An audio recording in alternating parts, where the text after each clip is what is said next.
Clear बेटा? Okay, तो last lecture में कहां तक कंप्लीट कर चुके हैं हम लोग?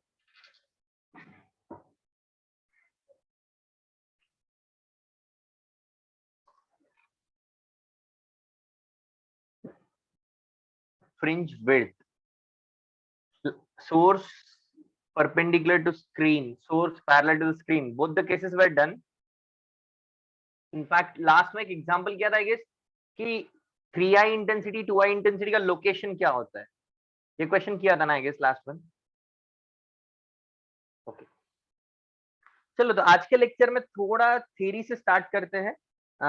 हेडिंग लिखना न्यूटन्स, थोड़े कुछ पॉइंट्स देखते हैं डिफरेंट डिफरेंट थ्योरी के।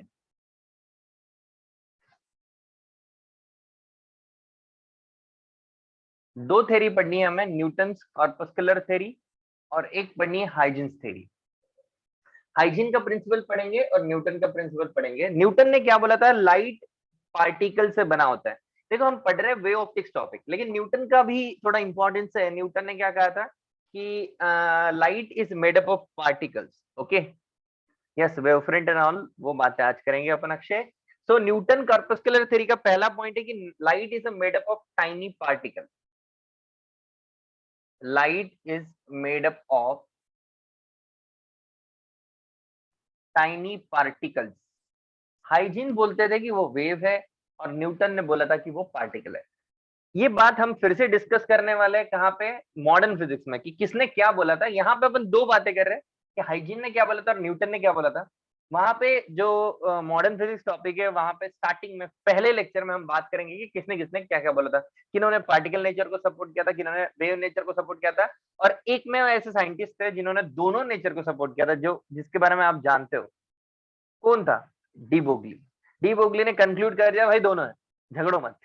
ठीक है, तो वो बात अपन करने वाले हैं मॉडर्न फिजिक्स में, जो कि अपना आखिरी टॉपिक रहेगा, लास्ट टॉपिक रहेगा। तो इनका पहला पॉइंट क्या है कि न्यूटन ने कहा था light is a made up of tiny particle. Okay, in fact every light source emits tiny particles. Every light source emit tiny particles called, उनको बोला जाता था कॉर्पसल्स। ओके, जिनको बोला जाता था कॉर्पसल्स। ठीक है, इसके अलावा और ये जो कॉर्पसल्स होते थे, ये rigid rod, elastic, rigid and massless rod की तरह ट्रीट किया जाते थे। ठीक है, ओके, इनको ट्रीट किया जाता था elastic, rigid, of different shape and size, different shape and size. ये थोड़ा थ्योरेटिकल पॉइंट है, इस पर रेयरली ही क्वेश्चन आता है, लेकिन हाँ हमें थोड़ा बहुत पता होना चाहिए, इसलिए लिखवा दे रहा हूँ। ओके, इसके बाद तीसरा पॉइंट है travels, they travels along a straight line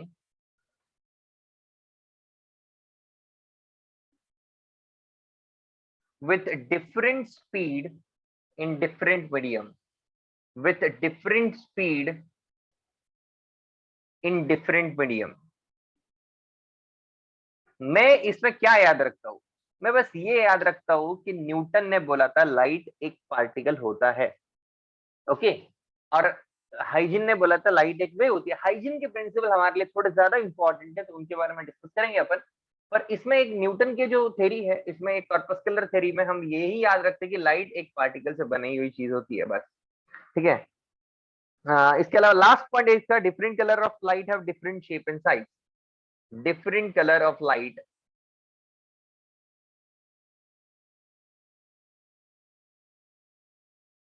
have different shape and size, have different shape and size।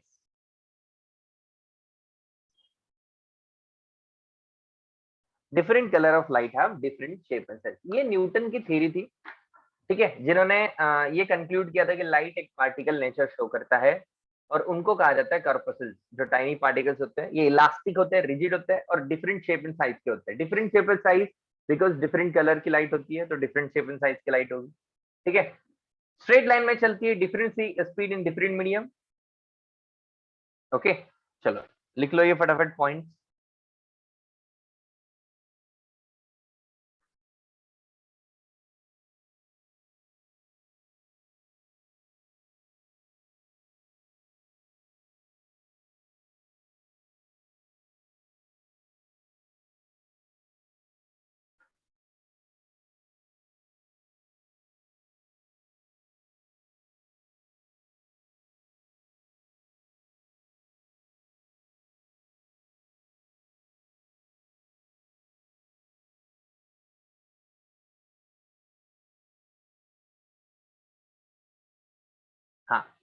हाँ मासलेस कंसिडर करते थे, देन इफेक्ट ऑफ ग्रेविटी कैसे हम उन पे ऑब्जर्व,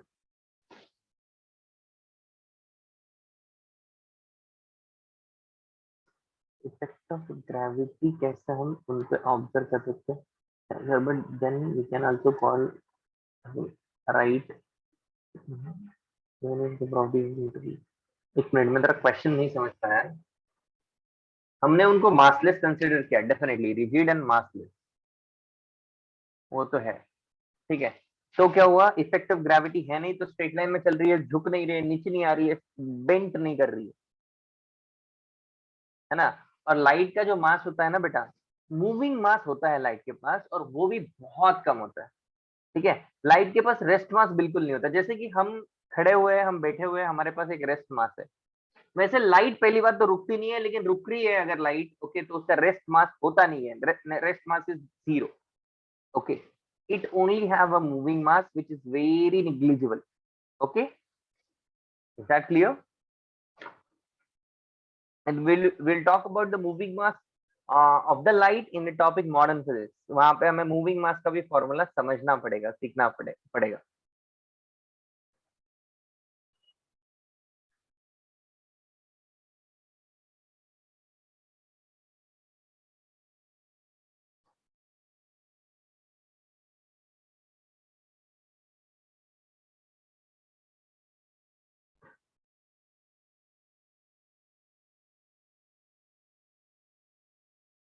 यस ऋतुजा, हम मोमेंटम ऑफ लाइट के बारे में भी पढ़ेंगे बेटा। सारी चीजें, लाइट का मोमेंटम, उसकी एनर्जी, इनफैक्ट उसका यू नो अगर किसी से टकराती है तो क्या होता है, ये सारी चीजें we are going to discuss in a modern physics.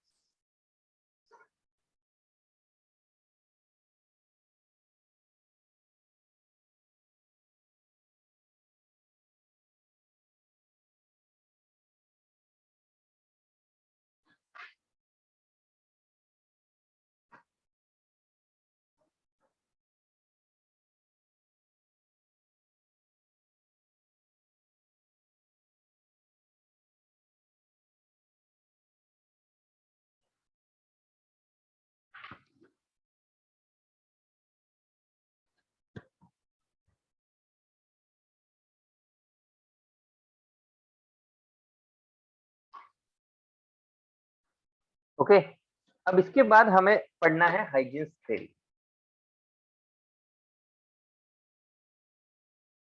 इसके एक एक पॉइंट समझते हैं अपन, थोड़ा बहुत लेक्चर आज का थ्योरेटिकल है, उसके बाद अपन क्वेश्चंस करेंगे।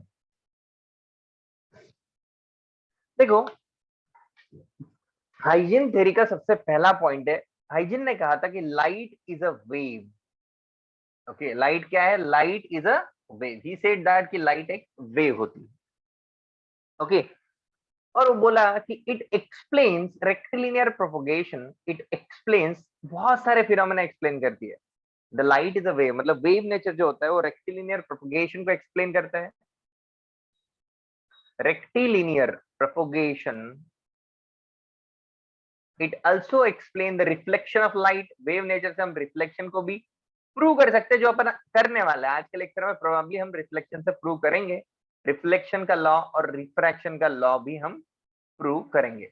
इसके अलावा पोलराइजेशन भी इससे एक्सप्लेन होता है, इंटरफेरेंस एक्सप्लेन होता है, एंड डायफ्रैक्शन भी एक्सप्लेन होता है। Okay, wave nature can explain these following phenomena.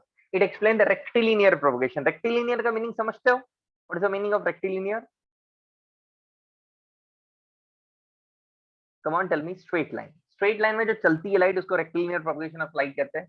ये एक्सप्लेन होता है, रिफ्लेक्शन एक्सप्लेन होता है, रिफ्रैक्शन होता है, पोलराइजेशन होता है, इंटरफेरेंस होता है, डायफ्रैक्शन होता है। तो ये सारे फिनोमेना लाइट के यू नो वेव होने की वजह से एक्सप्लेन किए जा सकते हैं। We'll talk about few of them today. Okay, so write it down.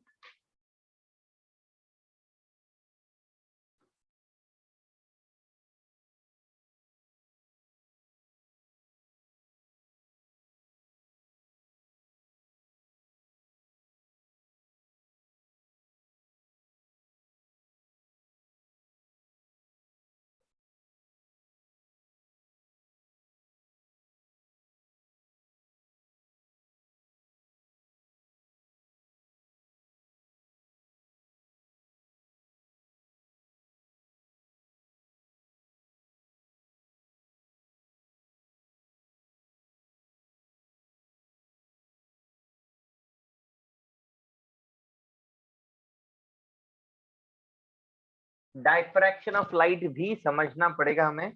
ये जेई मेंस का पार्ट है, डायफ्रैक्शन ऑफ लाइट। वे ऑप्टिक्स के लास्ट लेक्चर में अपन वो समझेंगे। It's not in the JEE advance syllabus but yet yes it is in the JEE main syllabus, so we'll be doing that in the last lecture of wave optics.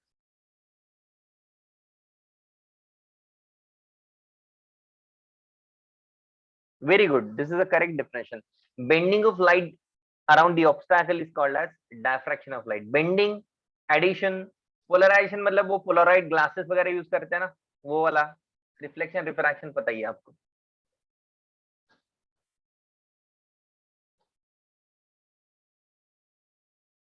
Okay बेटा, done. चलो आगे बढ़ते हैं। Now we will understand the next point, that is the concept of wave front. उन्होंने एक चीज define की, उसका नाम था wave front. Now let's try to understand कि ये wavefront क्या था। Okay, so he defined wavefront as it is locus of a point. It is a locus of a point which have same phase angle, which have same phase angle। ऐसे point का locus जिनका phase angle same हो। Okay, समझते हैं इसको, थोड़ा detail में समझते हैं। लेट्स से मेरे पास एक सोर्स है यहाँ पे। Let's say I have a source, the amplitude of the source is A and the equation is A sin omega t minus kx plus phi. This is my source.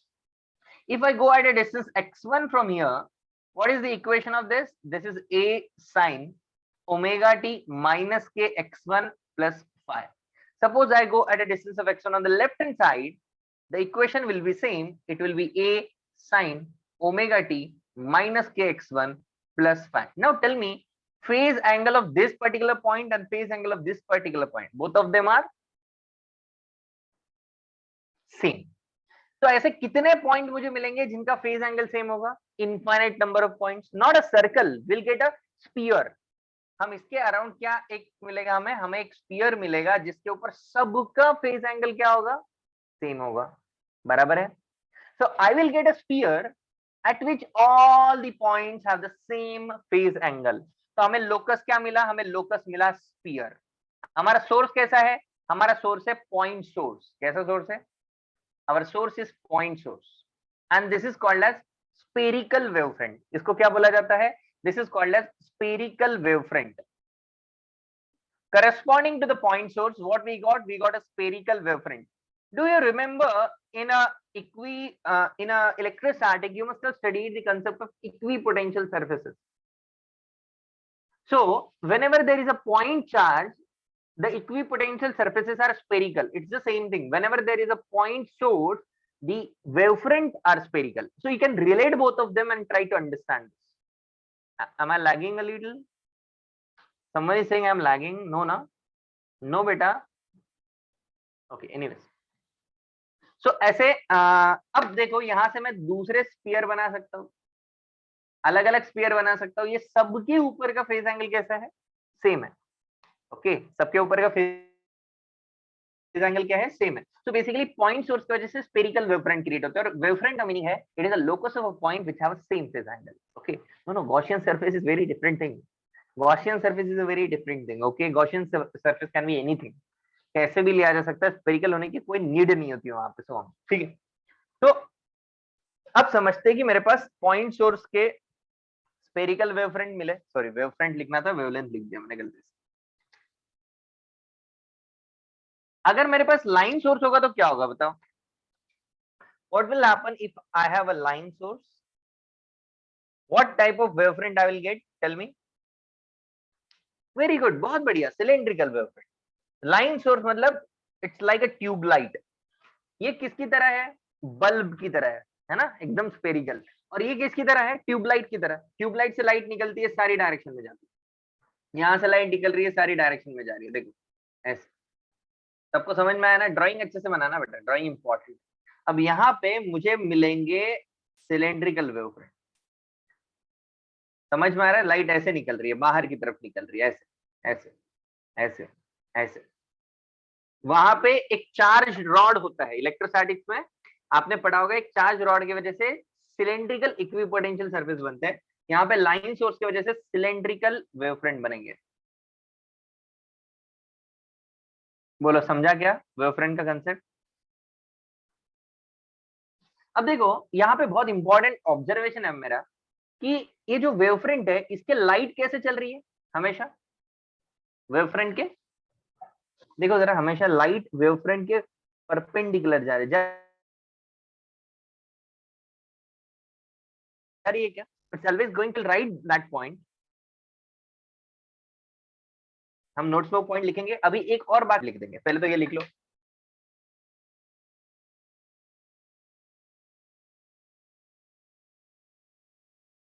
Am I lagging? I am lagging.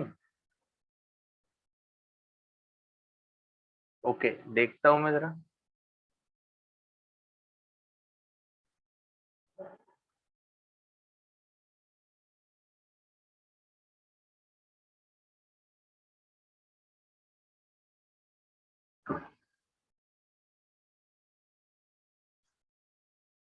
अभी ठीक है?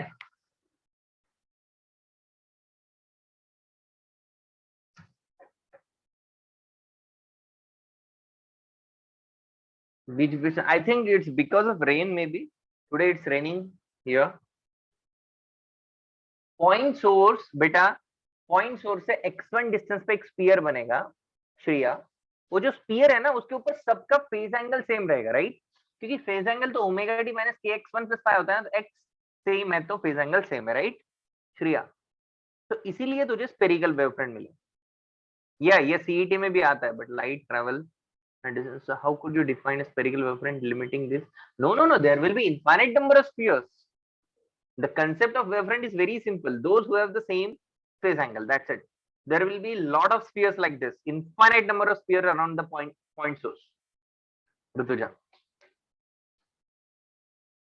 Yeah, there are a lot of spheres. What will happen at the infinity? Tell me. Will it look like a sphere, Rutuja? When you go very, very far distance, at very far distances, what will happen? It will look like a sphere or what? No, it doesn't look like a sphere at infinity. It will look like a plane, and that is the third thing.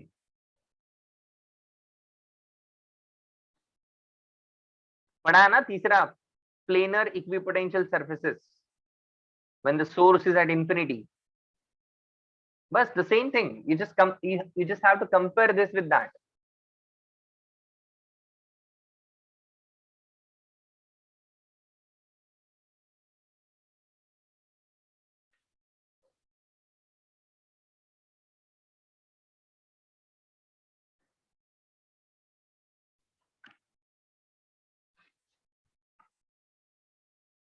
Why can't the ends of the wire from the hemisphere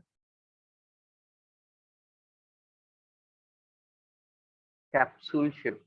Why can't the ends of Anesh तुम्हारा doubt क्या है ये? Why can't the ends of the wire from the form a hemisphere and becomes capsule shift?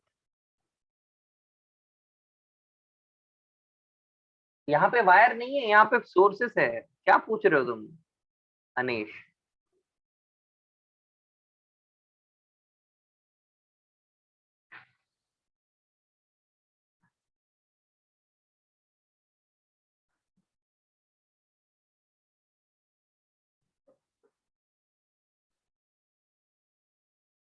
Rod's ends will behave like, no, सी, ये जो है ना rod के and, अगर तुम इसको रोक दोगे तो ये जो रॉड है ये एक्चुअली इनफाइनाइट पॉइंट सोर्स का काम करेगा। अगर लिमिटेड रॉड है, छोटा सा रॉड है, तो it will act like infinite point source. तो इससे एक स्फीयर निकलेगा, इससे एक स्फीयर निकलेगा, इससे एक स्फीयर निकलेगा, सबसे स्फीयर निकलेगा ऐसे, है ना। It will act like infinite point sources, yes obviously it will act like infinite point sources, there is no doubt in that.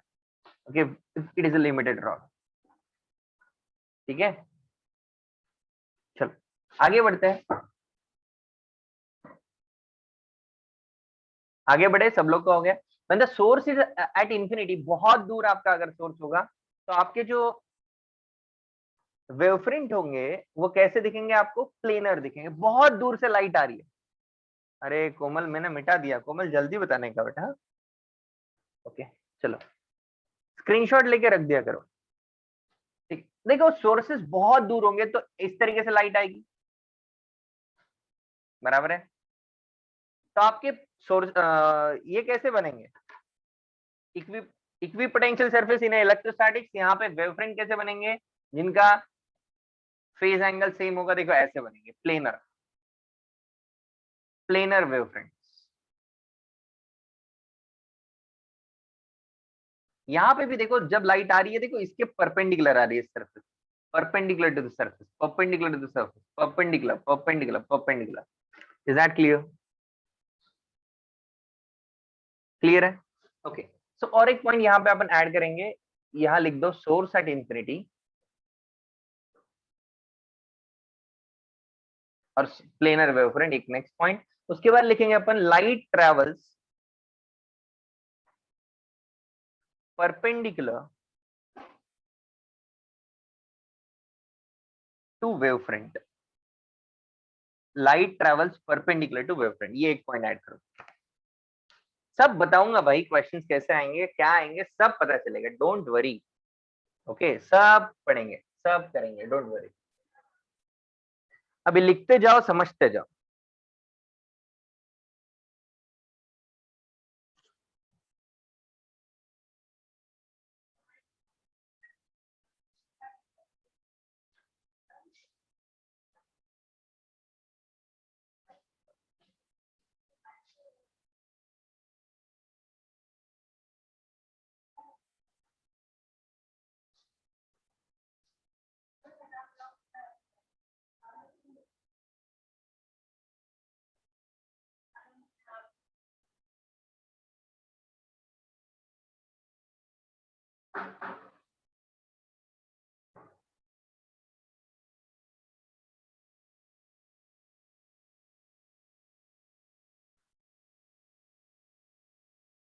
Everything is photon here.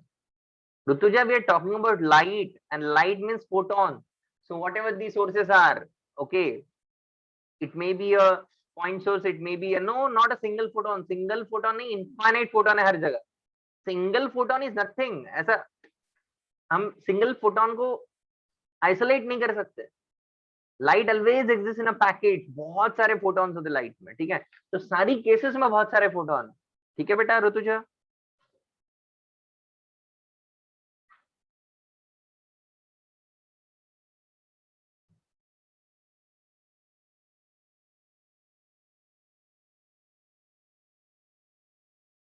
सबने लिख लिया है,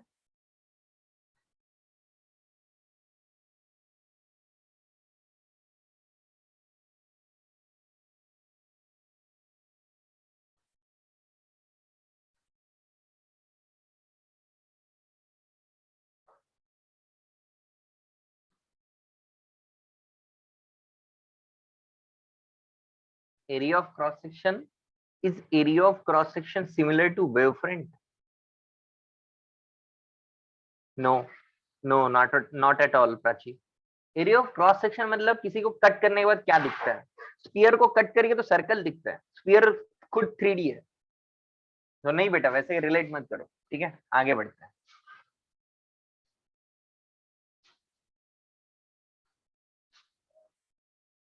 चलो अब देखो, कभी तुमने कोशिश की होगी पानी में पत्थर डालने की, है क्या कोशिश, तुमने पानी में लेट से एक पत्थर डाल दिया, ओके, स्टोन ड्रॉप किया, क्या दिखता है आपको? What do you observe ripples, right?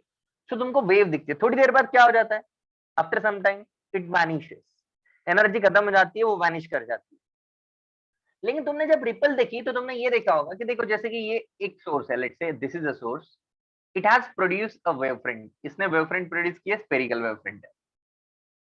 अब इस वेवफ्रंट के ऊपर से ऐसे बहुत सारे दूसरे वेवफ्रंट जनरेट हो गए। ऑब्जर्व किया क्या आपने ये? There are lot of wavefronts generated on the primary wavefront. इससे एक नए सोर्स का ओरिजिन हुआ, और इन्होंने भी, ये देखो एडजेसेंट है, मतलब ऐसा नहीं कि इधर गैप है, कुछ गैप नहीं है, बिल्कुल infinite number of sources are like this, okay. ये ऑब्जर्व किया गया तुमने, पानी में जब तुमने पत्थर डाला तो पत्थर तुमने यहां डाला, उसके बाद एक वेवलेट जनरेट हुई और यहां से और थोड़ी सी वेवलेट जनरेट होती है, ऑब्जर्व किया ना? और थोड़ी देर बाद वो वैनिश कर जाती है बिकॉज एनर्जी का लॉस होता है। तो अकॉर्डिंग टू हाइजेन थ्योरी, ये एक प्राइमरी वेवफ्रंट था। Every point on the primary wavefront act as a source of secondary disturbance. यहां से सेकेंडरी डिस्टर्बेंस प्रोड्यूस हुआ, मतलब ये सारे नए सोर्स का काम करेंगे, ओके। तो this was your primary wavefront, और इन्होंने जो वेवफ्रंट बनाया, ये जो वेवफ्रंट, ये कैसा है? ये कैसा है? Shriya can't hear me, secondary है। श्रिया, तेरे नेट का कुछ प्रॉब्लम होगा बेटा, बाकी स्टूडेंट्स हियर कर, they are able to hear me, okay. Shriya, just check your internet connection once बेटा, ओके। सो ये पॉइंट क्या है? Every point on a primary wavefront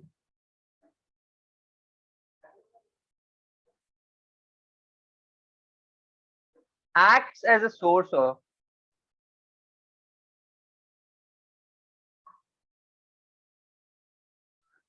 secondary disturbance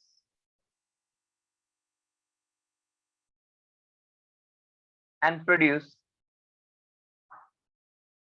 secondary wavelet। क्या प्रोड्यूस करता है? सेकेंडरी वेवलेट को produce करता है। बोलो, समझ में आया ये पॉइंट? दूसरी एक बात देखो, इक्वल टाइम में ना, इक्वल टाइम में इक्वल दूरी पे, distance equal speed into time से अपन इसका जो नया वेव फ्रंट है ये ड्रॉ कर सकते हैं, है ना? सब लोग इक्वल टाइम में इक्वल चलेंगे। बोलो, क्लियर है क्या? They will travel equal distances in equal time in the same medium, okay. That's the last point, that's it.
Yes, there will be infinite number of wavefronts, चलते ही जाएंगे, light चलता जाएगा।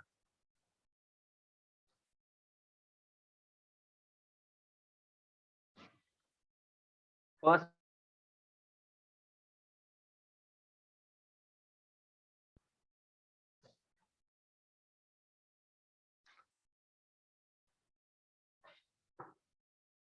ओके। अब क्या होता है, इसका एब्जॉर्प्शन हो जाता है स्पेस में, तब जाके वो एंड करेगा। अब देखो, सन कितने दूर से ट्रेवल करी है लाइट, सोचो अर्थ के सरफेस पे कितने दूर से ट्रेवल करी है और कितने दूर तक चलती जाती है लाइट, ठीक है ना?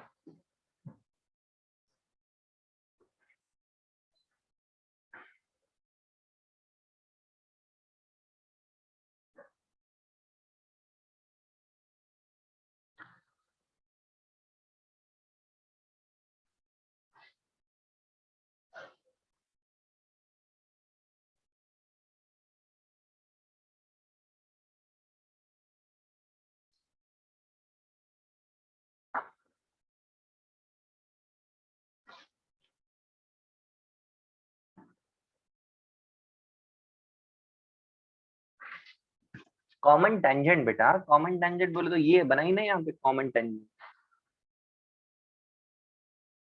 इनफैक्ट मैं और थोड़ा सा आगे जाऊं और बनाऊं तो वीटी टाइम में ये वाली कॉमन टेंजेंट हो जाएगी सारे सोर्सेस को, यहाँ पे स्फीयर्स बनेंगे गोल गोल।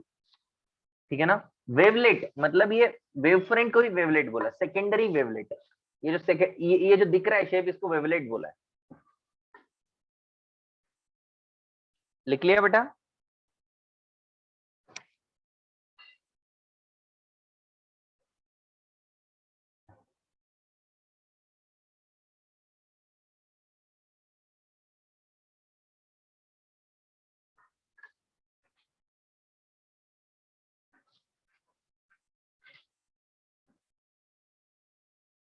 या चलते जाएगा, रुकेगा नहीं Anesh, it will not stop.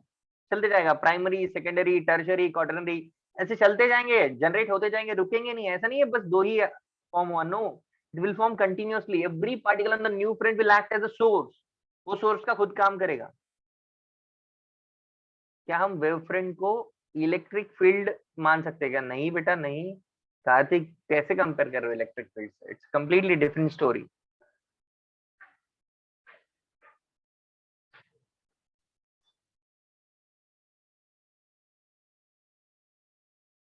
Forward जाएंगे तो ही तो वेव फ्रंट, बैकवर्ड नहीं चल रहा है ना, वेव सामने चल रहा है। फॉरवर्ड का मीनिंग ये हुआ अक्षय यहाँ पे। चलो आगे बढ़े क्या बेटा? चलो डायग्राम तो मिटा ही सकता हूँ, डायग्राम तो बना ही लिया होगा। एक क्वेश्चन देता हूँ। मान लेते हैं आपके पास पहला क्वेश्चन ऐसा आया कि ये एक सरफेस है। Here the refractive index is mu1, here the refractive index is mu2, which is greater than mu1, and the wavefronts which are following like this. Let's say these are the incident wavefront. ये आपके incident wavefront थे। Let's say ये angle 45 degree दिया हुआ था आपको। उसने पूछा ड्रॉ रिफ्रैक्टेड वेवफ्रंट। उसने बोला कि रिफ्रैक्टेड वेवफ्रंट ड्रॉ करो। Draw refracted wavefront.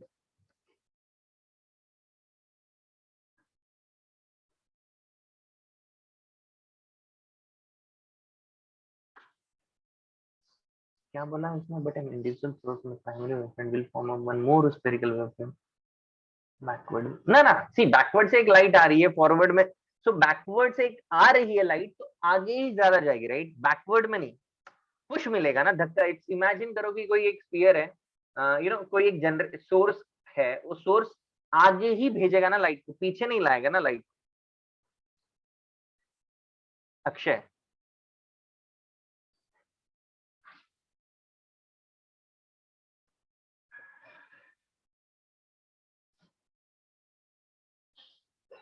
ये पहला क्वेश्चन है, बहुत ही सिंपल क्वेश्चन है ये।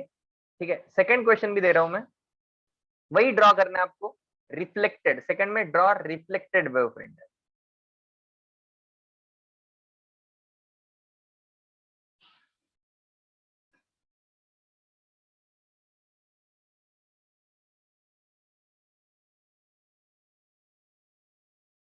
ये इंसिडेंट वेवफ्रंट दिया है आपको।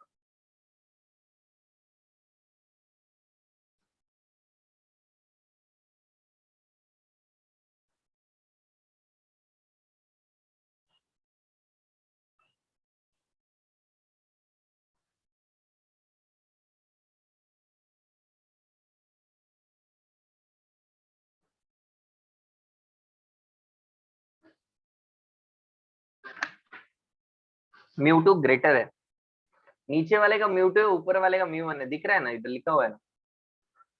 दो मीडियम सेपरेशन पे एक वेवफ्रंट गिरे ऐसे।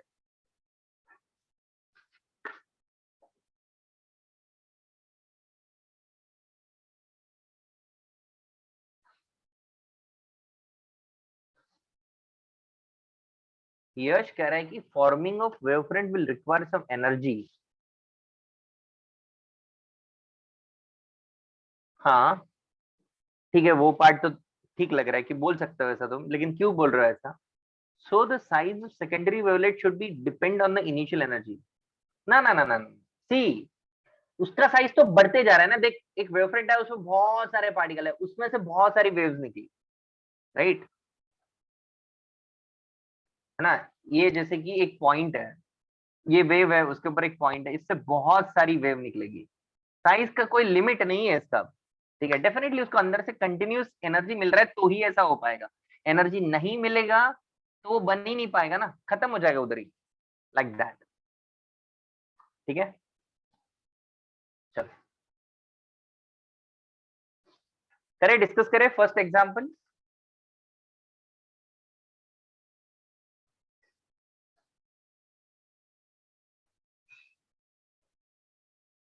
यस यश,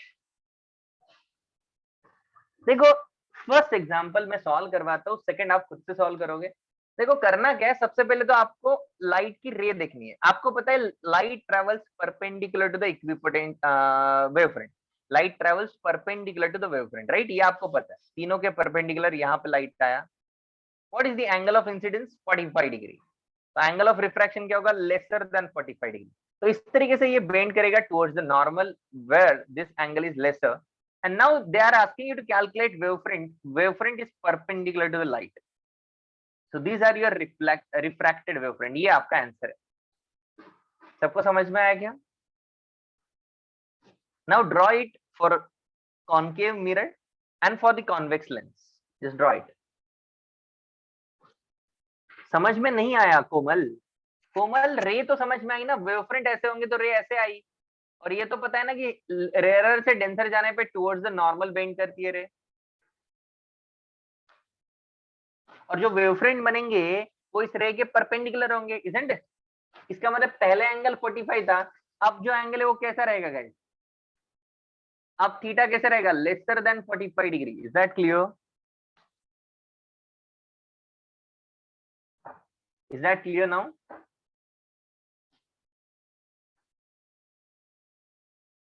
समझा सबको? चलो अब ये करो और थोड़ा क्लियरिटी आएगा। अब ऐसे प्लेनर वेवफ्रंट है फिर से, अब बताओ कैसे जाएंगे? सेम होंगे? नो।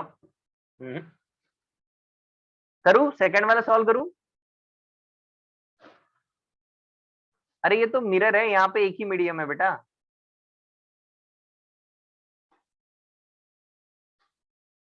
चलो दोनों को करो solve, second and third. Second and third के ऑलमोस्ट सेम दिखेंगे, लेकिन फर्स्ट और सेकंड के डिफरेंट है।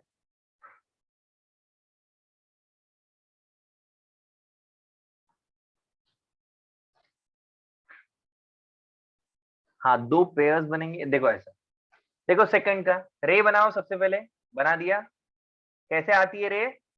ऐसे। क्यों? बिकॉज परपेंडिकुलर आनी चाहिए इसके, तो ऐसी रे आई। इंफिनिटी से जब रे आती है कहां से पास करती है? फोकस से पास करती है। फोकस से पास कर रही है तो ये कैसा सोर्स बन गया? पॉइंट सोर्स बन गया। आते समय ऐसे वेवफ्रंट है, और फोकस के बाद इस तरीके के वेवफ्रंट है।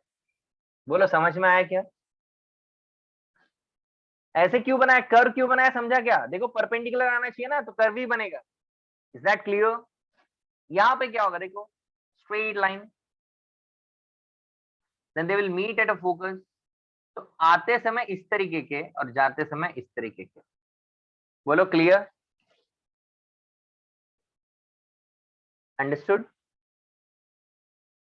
चलो बढ़िया।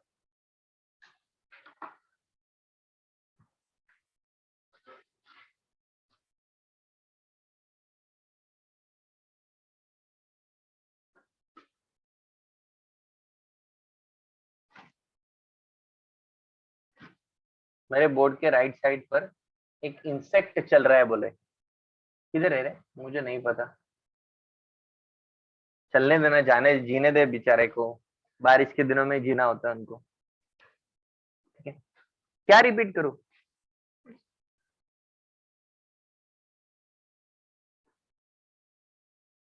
ये क्या डाउट है बेटा? सर इफ डायफ्रैक्शन इज 100%, अगर डायफ्रैक्शन 100% हो जाए, बेंडिंग 100% हो जाए, then theoretically it becomes invisible. yes, 100% कोई चीज बेंट हो गई तो दिखेगी नहीं, सामने कुछ दिखेगा नहीं, बराबर बोल रहे हो? हाँ ओके। ये देखो, ये तो समझ में आया ना कि इंसिडेंट वेवफ्रंट प्लेनर है तो लाइट ऐसे आने वाली है parallel to the principal axis. Is that clear? अब उसके बाद कॉन्वर्ज करेगी, कॉन्वर्ज करेगा तो देखो ये पॉइंट सोर्स का काम करेगा। पॉइंट सोर्स बोले तो बेसिकली ये स्पेरिकल वेवफ्रंट है एक्चुअली। आते समय ऐसे दिखते हैं, जाते समय ऐसे दिखते हैं, समझे? 3D में है ना सब कुछ। अच्छा, आगे बढ़ते हैं। अब लॉ ऑफ रिफ्लेक्शन और लॉ ऑफ रिफ्रैक्शन ये प्रूव करते हैं यूजिंग हाइजेंस थ्योरी।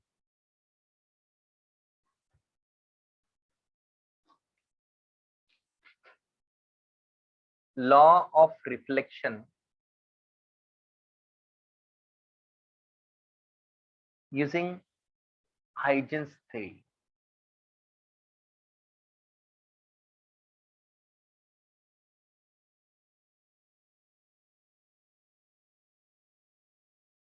ठीक है भाई, लॉ ऑफ रिफ्लेक्शन प्रूव करते हैं। अरे बाप रे, बहुत सारे क्वेश्चंस आ रहे हैं।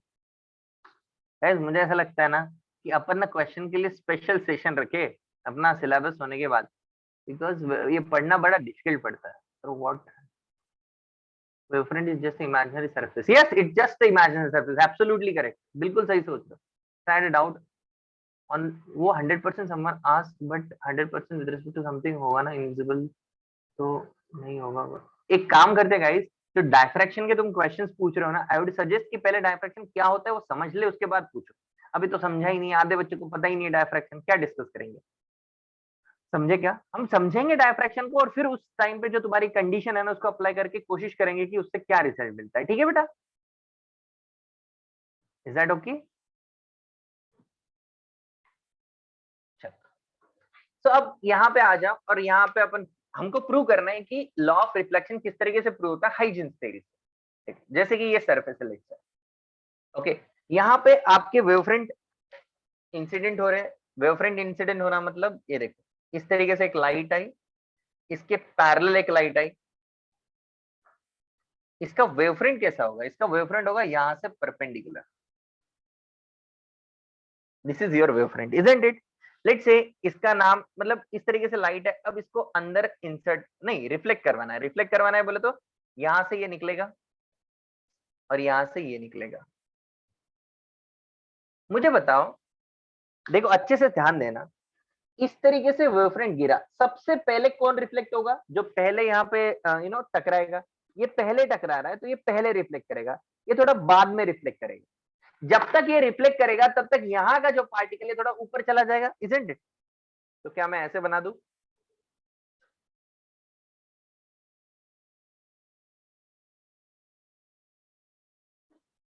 बोलो समझ में आया?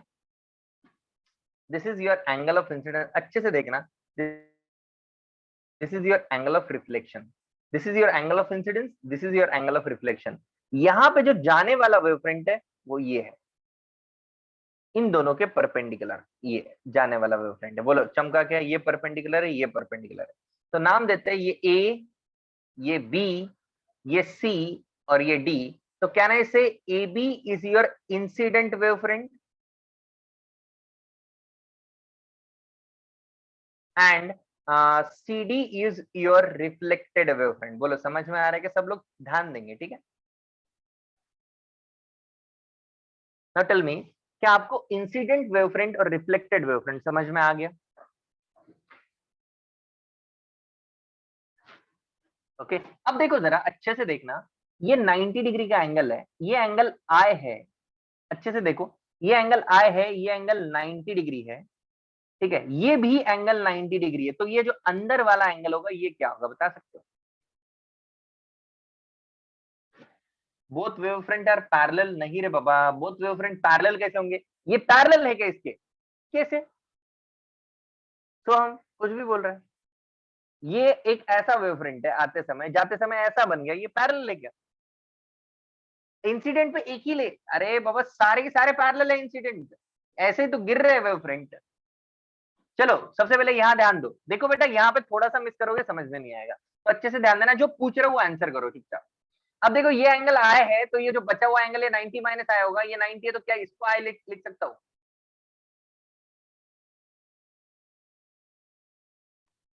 इसका मतलब जो वेवफ्रंट गिर रहा है उसका एंगल ऑफ इंसिडेंस आए है, क्या ऐसा बोल सकते हैं? कैन वी से जो वेवफ्रंट गिर रहा है उसका एंगल ऑफ इंसिडेंस आए? अब जो वेवफ्रंट जा रहा है उसकी बात करें तो देखो ये आर एंगल है, तो इधर वाला 90 माइनस आर होगा, तो क्या मैं इसको आर बोल सकता हूँ? देखो ये आया और ये आर आया, बोलो क्लियर? यहां तक क्लियर है? अब देख मेरे पास दो ट्राइंगल है, I have two triangles, triangle A D C and triangle A D C and C B, ऐसे दो ट्राइंगल है। इन दोनों ट्राइंगल में AC is equal to AC है बिकॉज इट इज कॉमन है, angle ADC is equal to angle CBA है because ये 90 डिग्री है। ओके, अब मुझे एक बात बताओ, जब तक ये रे A से, देखो यहां गिरी, यहां से A से D गई, तब तक ये वाली रे B से C जा रही होगी, टिल द टाइम A वाला point reaches to D, B वाला पॉइंट, टिल द टाइम, फिर से रिपीट करता हूं, जब तक ये टकरा के वहां तक पहुंचा तब तक ये यहां से यहां गया, और ये इंसिडेंट वेव फ्रंट है, ये रिफ्लेक्टेड वेव फ्रंट है, अब इक्वली चलना शुरू किया। Can I say that? तो इसका मतलब क्या हुआ, AD का value should be equal to CB का वैल्यू, बराबर बराबर। इसका मतलब ये दो ट्रायंगल कैसे हो गए, triangle ADC is congruent to triangle CBA, this implies that इसका ये जो एंगल है CBA का, ये एंगल I है, तो उसका भी एंगल इसके इक्वल होगा, that means I is equal to R होगा। बोलो समझा नहीं समझा? अंडरस्टूड? फिर से देख लो, अगर किसी इसमें दिक्कत हो तो मुझे पूछना। दो ट्रायंगल बनाए, एक इनिशियल वेव फ्रंट के साथ बनाए और एक फाइनल वेव फ्रंट के साथ बनाए, दैट्स इट। ये लिखना है आपको और कोशिश करनी है लॉ ऑफ रिफ्रैक्शन प्रूव करने की बाय योरसेल्फ। गाइस ये चीजें अब नीट के एग्जाम में, सीटी के एग्जाम में प्रूफ नहीं पूछेगा, ये बोर्ड्स के लिए आपको हेल्प हो जाएगी।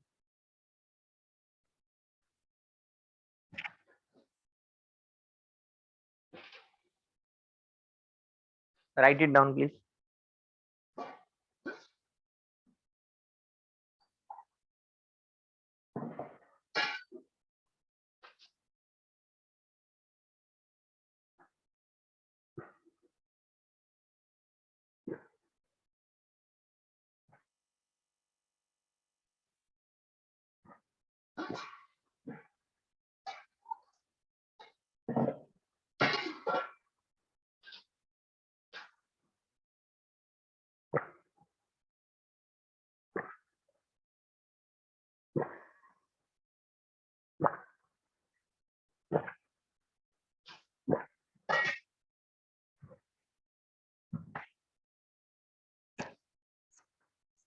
ओके, रिपीट करना है। Okay, I am reading your doubt Shriya, please repeat how is AD equal to CB।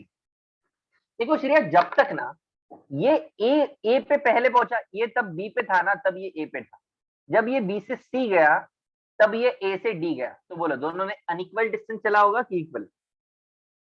Shriya equal.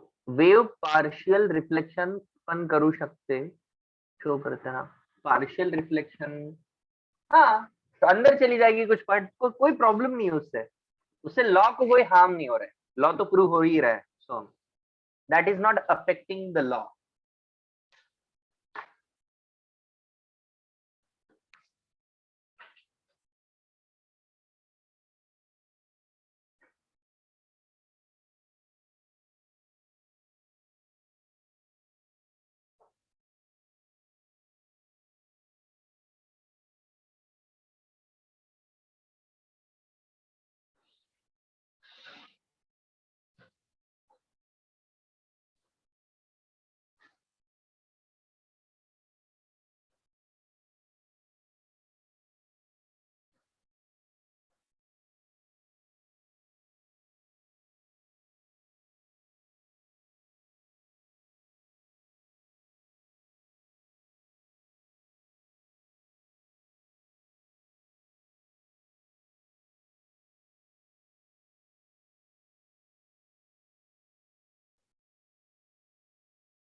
चलो, रिफ्रैक्शन डन, बहुत बढ़िया। What is your name? Soham, very good बेटा, वेरी गुड सोहम। सोहम ने रिफ्रैक्शन का लॉ प्रूव कर लिया है। चलो बाकी स्टूडेंट्स, सब लोगों ने ये लिख लिया क्या? Can we start doing the law of refraction using Huygens wave theory?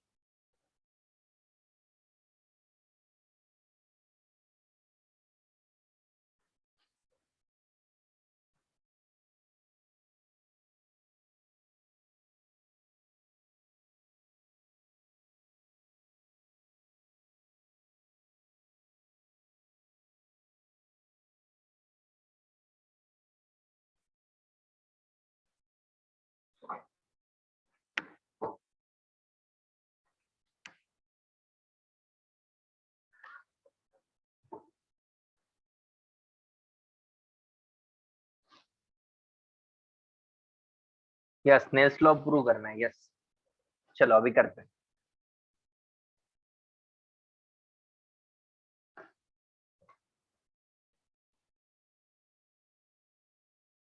देखो, law of refraction using Huygens wave theory. Okay, तो इसमें क्या होगा, ये सरफेस है, लेट्स से यहाँ लाइट आएगी, ये इंसिडेंट लाइट है, और ये आपका इंसिडेंट वेव फ्रंट है। ठीक है, now you need to draw refracted wave front.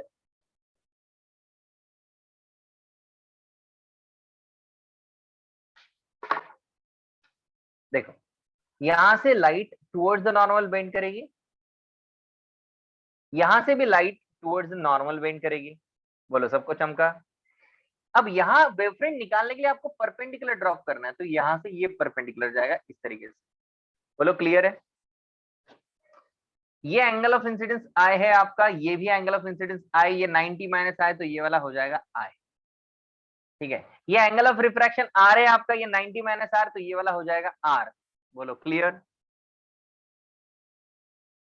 अब देखो, यहां नाम दे देते हैं इसका, ए बी सी डी। तो can I say A B is my incident wave front, A B is my incident wave front, and CD or you can say DC is my refracted wavefront। यहाँ पे कौन सा wavefront आया? Refracted wavefront. Okay, मान लेते हैं इस medium में स्पीड v1 है, इस मीडियम में स्पीड v2 है, यहाँ की रिफ्रैक्टिव इंडेक्स इज μ1, यहाँ की रिफ्रैक्टिव इंडेक्स इज μ2। तो कैन आई से जो BC डिस्टेंस है, BC is equal to distance is equal to speed into time, जितने टाइम में B से C पहुंचा उतने ही टाइम से A से D पहुंचेगा। जितने टाइम में बी से सी पहुंचेगा ये वाला उतने टाइम में ए से डी जाएगा। पर बीसी का वैल्यू होगा स्पीड इनटू टाइम, स्पीड है v, वन टाइम है t, और एडी का वैल्यू होगा speed in the second medium into equal time. बोलो, क्लियर? तो यहां से क्या मिला मुझे? I got the value of BC divided by AD equals v1 divided by v2। अब इस ट्राइंगल में साइन आई की अगर अपन बात करें, sine I is equal to opposite, that is BC divided by hypotenuse, hypotenuse is AC।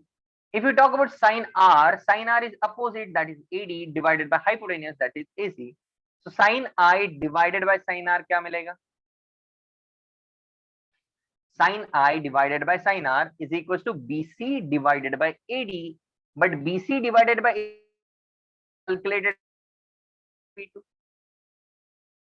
and you know that किसी भी मीडियम में जो स्पीड होती है वो inversely proportional to refractive index होती है, पता है सबको? Speed is inversely proportional to refractive index. So can I write v1 by v2 equals μ2 by μ1। v1 by v2 को μ2 by μ1 लिख दिया, तो sin I divided by sin R equals to μ2 divided by μ1। μ1 इधर चला गया, तो μ1 into sin I equals μ2 into sin R। This is your Snell's law. हो गया प्रूफ। बोलो, clear?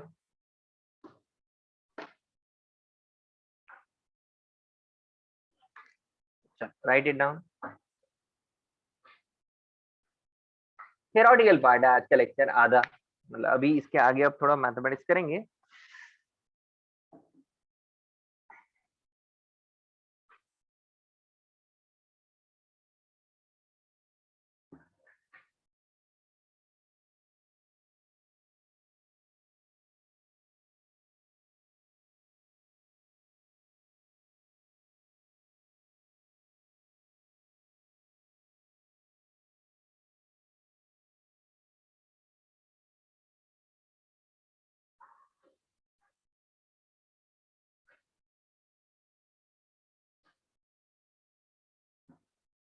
Light should be greater, हाँ, इट ट्रेवल्स ग्रेटर डिस्टेंस बोलना चाहता है। स्टेटमेंट सही नहीं लिखा है शायद तो, और स्पीड बोलना चाहता होगा। हाँ, स्पीड बोलना चाहता है, ठीक है।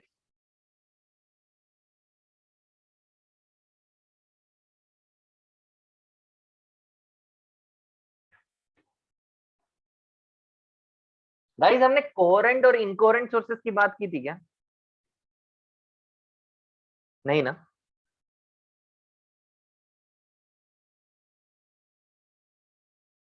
ओके ठीक।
Light source is significant.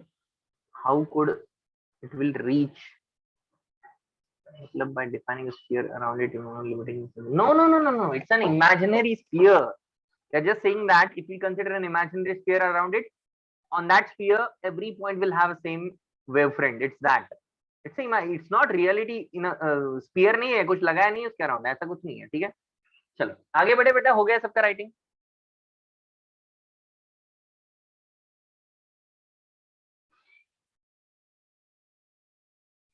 1 minute, ठीक है।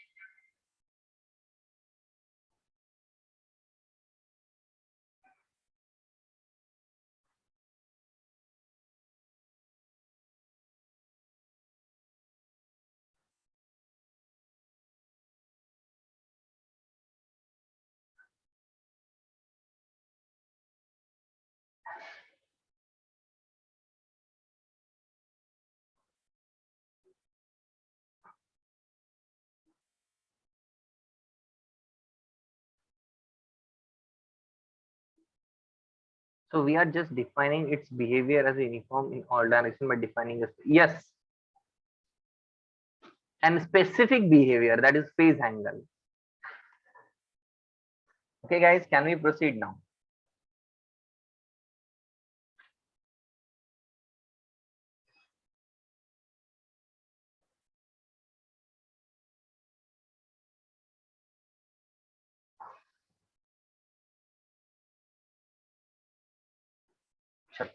आगे बढ़ते हैं, हेडिंग डालना है coherent and incoherent sources.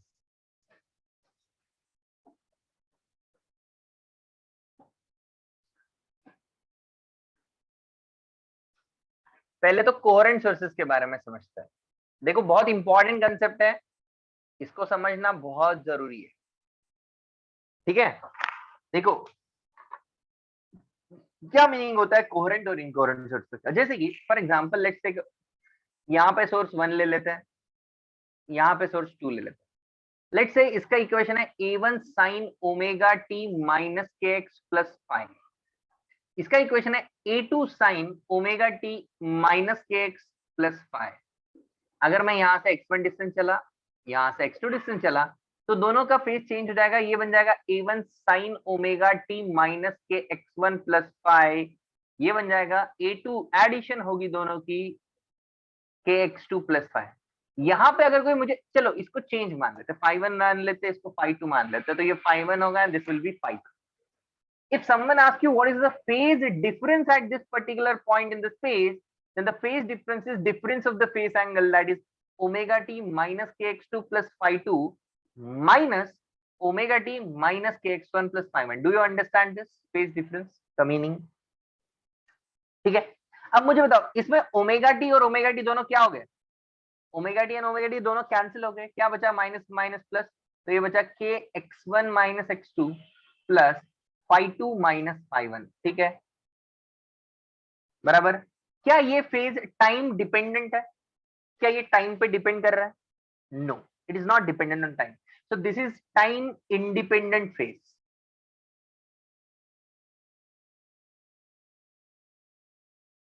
Time independent phase difference, okay. दूसरा क्या पॉइंट है, इसका मीनिंग है कि same phase same phase difference at same point at any time. Space में किसी पर्टिकुलर पॉइंट पे जो फेज डिफरेंस अब आ रहा है वही फेज डिफरेंस 10 मिनट के बाद होगा, वही 20 मिनट के बाद होगा, वही 30 मिनट के बाद होगा। इसका मतलब फेज डिफरेंस अगर सेम है तो यहाँ पे स्पेस में जो इंटेंसिटी बन रही होगी that is intensity is I1 plus I2 plus 2 under root of I1 I2 cos delta phi. अगर किसी पर्टिकुलर पॉइंट पे इसका वैल्यू फिक्स्ड है तो उस पॉइंट पे इंटेंसिटी का वैल्यू फिक्स्ड है, तो आपको मैक्सिमास और मिनिमास दिखेंगे, वो चेंज नहीं कर रही है इंटेंसिटी। मैक्सिमम है तो मैक्सिमम रह रही है, मिनिमम है तो मिनिमम रह रही है। समझ में आया क्या? Understood? So this is a time independent phase. ये कब हो सकता है टाइम इंडिपेंडेंट? जब ओमेगा सेम हो, और ऐसे सोर्सेस को कहा जाता है coherent sources. So coherent sources are sources whose phase difference is time independent. That means there is a same phase at the same point at any time. Okay, that means if you are getting maxima at that point, you'll get maxima at every point of time. If you are getting minima at that point, you are getting minima at every point of time. And these type of sources are called as coherent sources, and these sources are very important to observe interference pattern. Interference pattern अगर आपको देखना है तो आपको sources coherent ही चाहिए, otherwise आप नहीं देख पाओगे। क्यों नहीं देख पाओगे इनकोहेरेंट होने पे? वो अपन डिस्कस करते हैं नेक्स्ट स्लाइड में। पहले इतना छापो।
हो गया सबका?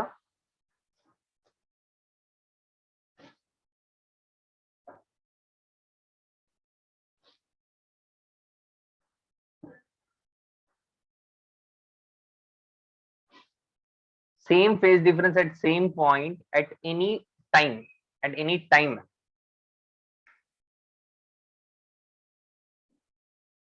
Thank you Yash.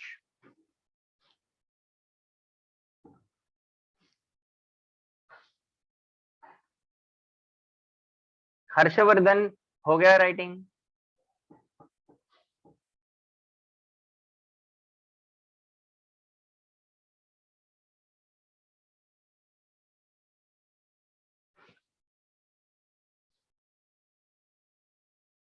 डन ना? चलो सबका हो गया।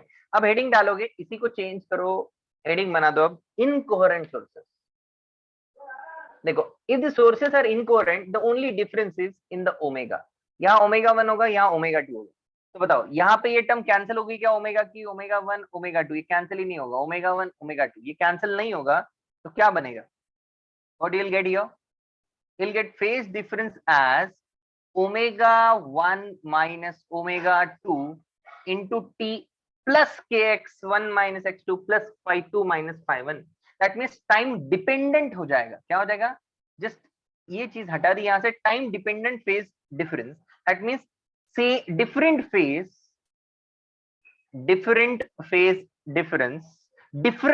difference at same point at any time, that means your cos delta phi will vary Okay, it will vary between -1 to 1. That means your intensity will vary between maximum to minimum. बहुत rapidly vary करती है, and you will not able to see interference pattern. Okay, you will not able to see interference pattern.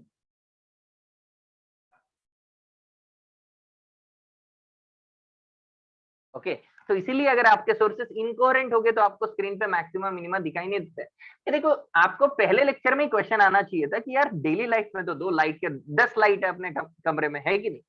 कभी देखा क्या maximum minima? अपने घर में 10 लाइटें होती है, चालू रहती है, कभी मैक्सिमम मिनिमम ऑब्जर्व किया आप लोगों ने? नहीं किया। तो तुम्हारे पहले लेक्चर में क्वेश्चन होना चाहिए था, अरे हम तो कभी करते नहीं, आप बोल रहे हो मैक्सिमम मिनिमम बनना चाहिए। होता है क्या? हम कभी ऑब्जर्व नहीं करते। क्यों नहीं करते? रीजन समझा क्या अभी? क्योंकि हमारे घर में हम जो भी सोर्सेस है वो इनकोहेरेंट है, उनका फेज टाइम के साथ वेरी कर रहा है और मैक्सिमम और minimum they are rapidly changing, and because of that we are not able to observe it. So whenever there is a incoherent sources, the intensity equation will change to what? This average value of cos function is what? What is the average value of cost function? 0. And that's why your intensity becomes I1 plus I2 only. बोल चमका। घर की lights Rutuja. हाँ असीम yes, but कितना slow motion करेगा? एकदम ज्यादा rapid change होता है, बहुत रैपिड यार असीम। ठीक है, इन द फर्स्ट इक्वेशन गलती से मैंने इंटरचेंज कर दिया। Oh sorry, omega two omega one कर लो, यहाँ ओमेगा टू ओमेगा। ठीक है ना, ये तो भावनाओं को समझो, कंसेप्ट को समझो। छोटा मोटा प्रिंट एरर होता है तो खुद से मैनेज कर लिया करो, ठीक है बेटा? You are smart enough to do that. Maximum minimum won't change, then how it will look like? No no no no, incoherent. अभी देखो, अभी आते हैं, पहले इतना छापो, फिर आते हैं कि यंग्स ने क्या किया था, फिर तुम्हें रियलाइज होगा कि मैक्सिमम मिनिमा कहाँ दिखते, क्यों दिखते। ये कॉपी करना है, फटाफट करो। इनकोहेरेंट के लिए ओमेगा चेंज हो गए, omegas will not be same incoherent के लिए, कोहेरेंट के लिए ओमेगास वो सेम। एंगुलर फ्रीक्वेंसी, बस वही उतना ही, उससे ही ये टाइम डिपेंडेंट बन गया। मैं एक स्टेटमेंट बोलता हूँ, बताना ये स्टेटमेंट करेक्ट है कि रॉन्ग है। ऋतुजा आएगा वो एग्जांपल, ऋतुजा अच्छे से सुनना, लिखते लिखते हैं। Coherent sources meaning phase difference 0। Coherent sources का मीनिंग होता है कि फेज डिफरेंस 0 है। क्या ये सही स्टेटमेंट है? नो। ओके, तो कंफ्यूज मत होना, वो तुम्हें कंफ्यूज करवाएगा, ऑप्शन में देगा। कोहेरेंट सोर्सेस मतलब 0 फेज डिफरेंस। 0 हो सकता है, 10 हो सकता है, 20 हो सकता है, कांस्टेंट होना चाहिए किसी भी स्पेस में, कुछ भी हो सकता है। ओके गाइस,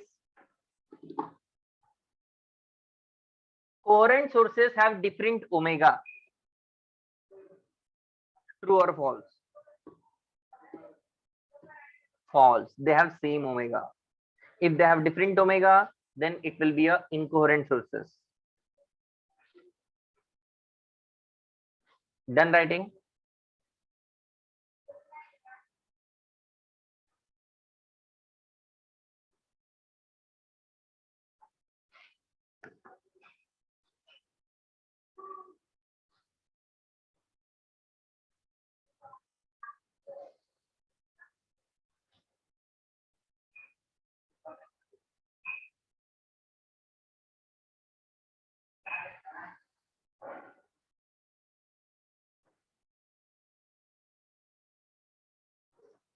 cos phi का एवरेज वैल्यू 0 हो गया ना, तो ये टर्म हट गई, बस इतना बच गया। एवरेज ऑफ cos phi डाल दिया क्योंकि वैरी कर रहा है कंटिन्यूसली, रैपिडली।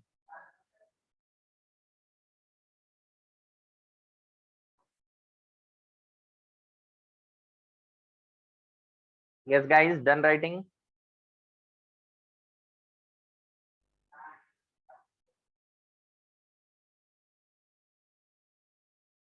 अब हेडिंग डालोगे Young's double slit experiment.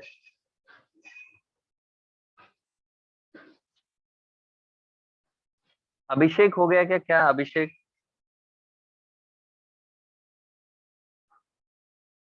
cos phi equal to 0 या no no no no, five vary कर रहा है तो cos phi का वैल्यू -1 से 1 में वैरी करेगा तो एवरेज 0 होता है cos phi का, इसीलिए ये 0 हो गया।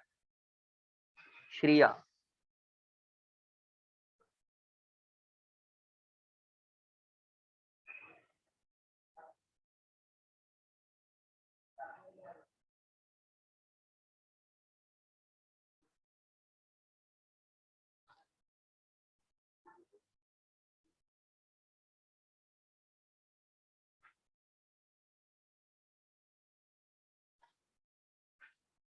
चलो डन ध्यान।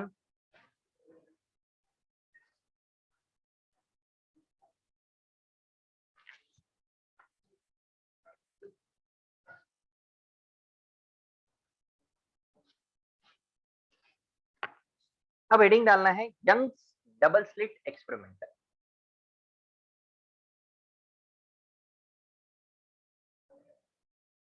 हम पढ़ चुके हैं, अब बस उन्होंने क्या किया था वो समझते हैं।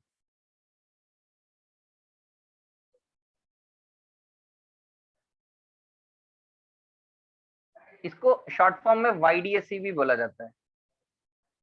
देखो अब प्रॉब्लम ये थी कि डेली लाइफ में कोरेंट सोर्सेस मिलना बहुत डिफिकल्ट था, तो फिर उन्होंने क्या किया, उन्होंने एक बॉक्स ले लिया। ये बॉक्स का लेट से साइड व्यू है, आप साइड से देख रहे हो, this is a side view of box. इस बॉक्स में इसको बोला स्क्रीन, ओके। और इस बॉक्स के जस्ट सामने एक सोर्स रख दिया, ओके। ये बॉक्स ऐसे 3 डायमेंशनल है, हमें दिख रहा है 2 डायमेंशनल, पर ये एक्चुअली में 3 डायमेंशनल इमेजिन हो सकता है ना क्या? हाँ चलो चलो, अपने बस बॉक्स है, ये ऐसा बॉक्स है लाइक दिस। इसके सामने आपने ये रख दिया, क्या रख दिया? सोर्स रख दिया। आपने क्या किया after that, what did he do, he just try to make a यहाँ पे ऐसे और ऐसे ऐसे 2 स्लिट्स कर दिया इसने। क्या कर दिया? स्लिट, चलो मार्कर से बनाते हैं, स्लिट्स कर दिया, मतलब ये वाला और ये वाला ऐसे कट कर दिया। समझ में आया? रेड मार्कर दिख रहा है आपको, विजिबल है? उन्होंने क्या किया, यहाँ पे स्लिट्स कर दी। स्लिट्स कर दी बोले तो यहाँ पे गैप है, समझ में? हमें क्या दिख रहा है? ऐसा गैप दिख रहा है, रियलिटी में ये छोटा सा गैप है क्या? नहीं, ऐसे पूरी लंबी स्लिट्स है। मतलब उसने क्या किया, अपना क्या बोलते हैं, ऐसा थोड़ा सा स्लिट्स कर दिया, ये लेके अपना क्या बोलते हैं उसको अपन, कटर लेके स्लिट, हाँ कटर लेके उसको कट कर दिया, ठीक है, रेजर लेके, बेसिकली यस, रेजर लेके कट कर दिया। अब देखो उसका फायदा क्या हुआ, उन्होंने लिया था एक सोर्स, अब इस सोर्स से लाइट निकली। वेवफ्रंट कैसे होते हैं? वेवफ्रंट कैसे होता है? स्पेरिकल वेवफ्रंट होता है, सोर्स पॉइंट है, तो ये स्पेरिकल वेवफ्रंट निकले ऐसे, इस तरीके से निकले, इस तरीके से निकले, इस तरीके से इस स्लिट के ऊपर गिरे, बराबर है? मुझे बताओ इस स्लिट के ऊपर ये जो 2 यहाँ पे और यहाँ पे, क्या ये नए सोर्स का काम करेंगे? Will they act like a new source? Yes. तो इसको नाम दिया उन्होंने S1 सोर्स, इसको नाम दिया तो उन्होंने S2 सोर्स। अब बताओ मुझे S1 एंड S2 का ओमेगा कैसा है? एक ही सोर्स के 2 पार्टिकल है, बेसिकली डिफरेंट, तो ओमेगा सेम है। इसका मतलब S1 and S2 are coherent sources, problem solve. समझ में आया? किसका प्रिंसिपल यूज किया? हाइजीन। हाइजीन ने बोला था कि तुम एक ही मतलब तुम्हारा जो पार्टिकल है वो वेवफ्रंट निकालता है स्पेरिकल, और उसके वेवफ्रंट के ऊपर सबका फेज एंगल सेम रहता है। एक ही वेवफ्रंट, इनफैक्ट डिफरेंट वेवफ्रंट भी वहां पे मिलते हैं तो कोई प्रॉब्लम नहीं है, डिफरेंट वेवफ्रंट होते तो भी उनका ओमेगा सेम होता, तो भी फेज डिफरेंस क्या रहता? सेम रहता। ओके, तो यहाँ पे मुझे बताओ, अगर ये यहाँ से नए सोर्स का काम करेंगे तो ऐसे वेव निकलेगी। समझ में आ रहा है क्या? Is it clear? दूसरे वाले की वेव कैसे निकलेगी? यहां से निकलेगी, इस तरीके से। अब ये दोनों वेव क्या कर रही है? What they are doing?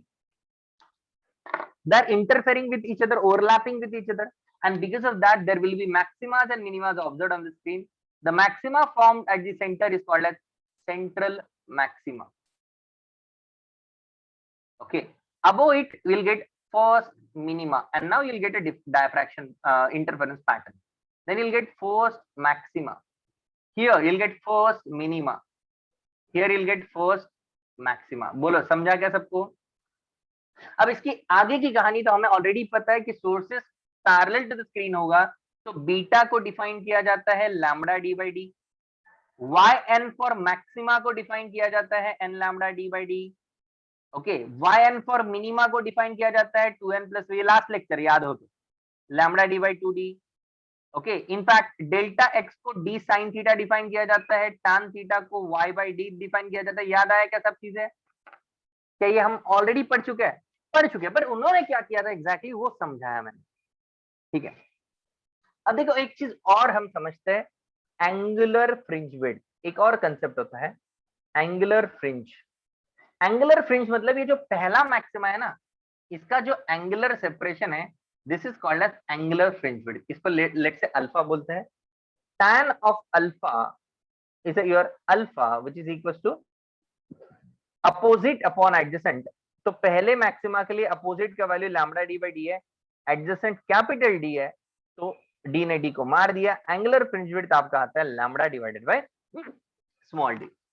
So basically it is what? It is angular separation of first maxima. Angular separation of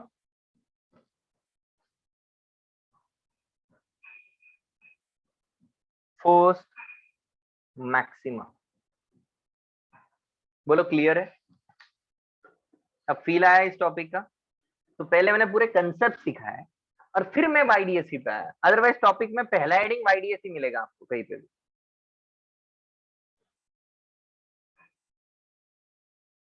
बोलो क्लैरिटी है सबको?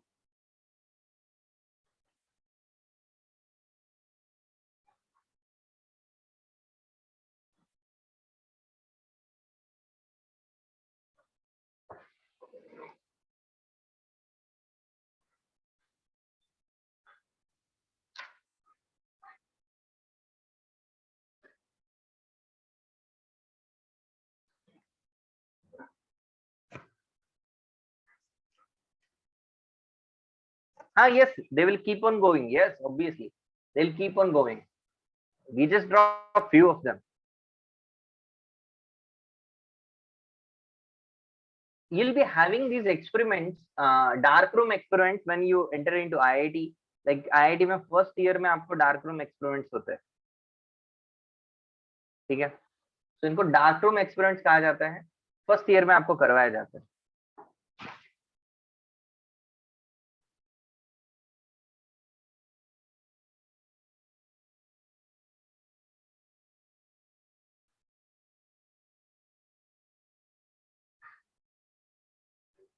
No no, alpha is just defined बेटा, it's just angular fringe width. First maxima कितना फैला हुआ है, angular, उसका separation कितना है, बस उसके लिए एक नई क्वांटिटी डिफाइन की। अल्फा बोलो चाहे कुछ भी बोलो, उसको कोई फर्क नहीं पड़ता।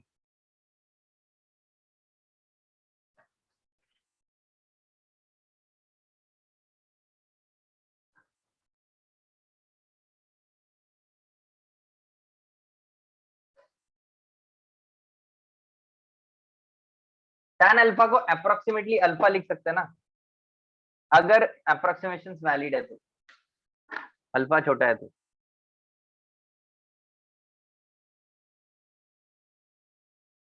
अजिंक्य, हाँ, इलेक्ट्रॉन से भी देखा जाते हैं, हाँ वो पैटर्न देखे जाते हैं। लेकिन सिमिलर एक्सपेरिमेंट इलेक्ट्रॉन का नेचर ढूंढने के लिए नहीं किया था, वो तो था तुम्हारा वो एक्सपेरिमेंट था, उसका क्या नाम है, डेविसन जर्मर एक्सपेरिमेंट, वो डिफरेंट है। अजिंक्य वेव नेचर प्रूव करने वाला एक्सपेरिमेंट डिफरेंट है, वो बेसिकली उसमें होता है डायफ्रैक्शन होता है, उसमें बेंडिंग होती है लाइट की।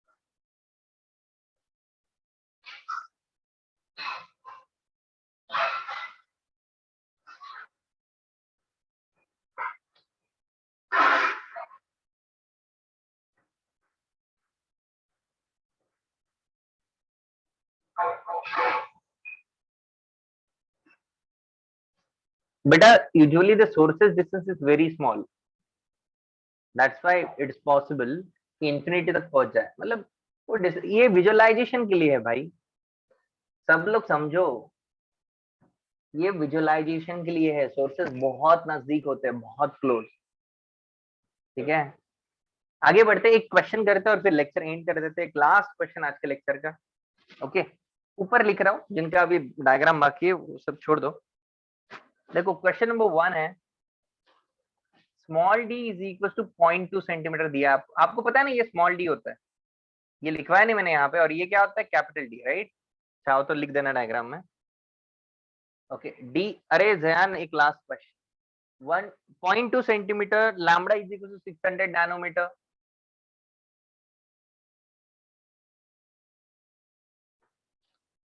कैपिटल डी ले लो 1 metre. What will be the fringe width in a water?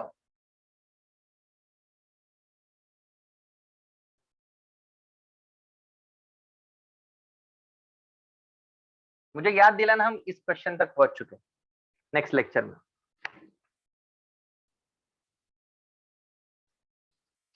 Nanometre है, 600 नैनोमीटर। ओके, एंड ये एयर में है, वेवलेंथ इन एयर। आपको फ्रिंज विड्थ इन वाटर पूछिए, चाहो तो वाटर का रिफ्रैक्टिव इंडेक्स ले लो 4/3।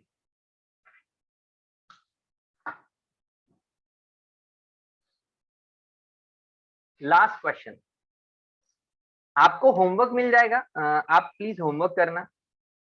ओके, विल गेट होमवर्क, मे भी मिल चुका होगा या नहीं मिला है तो आज या कल में मिल जाएगा आपको। ठीक है, सो वेव ऑप्टिक्स का होमवर्क अभी स्टार्ट कर देना।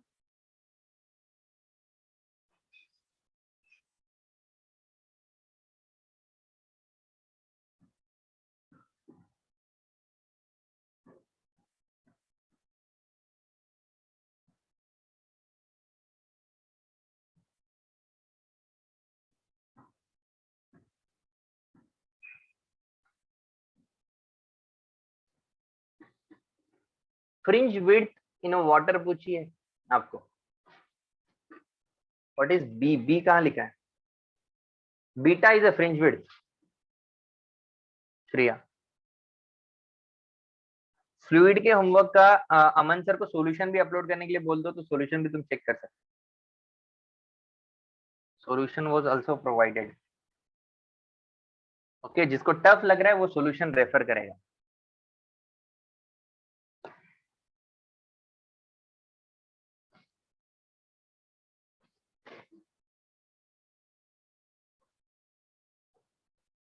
बहुत टफ है, नीट वालों को एक्सरसाइज 1 ही करना है, उसमें आगे नहीं बढ़ना।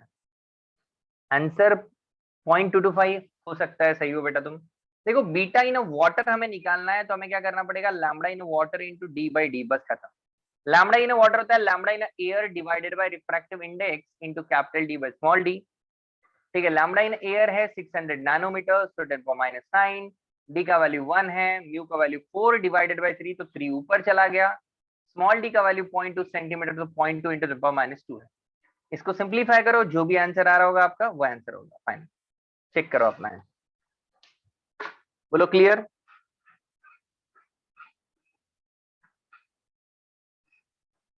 वाट लग गई करते करते। ओके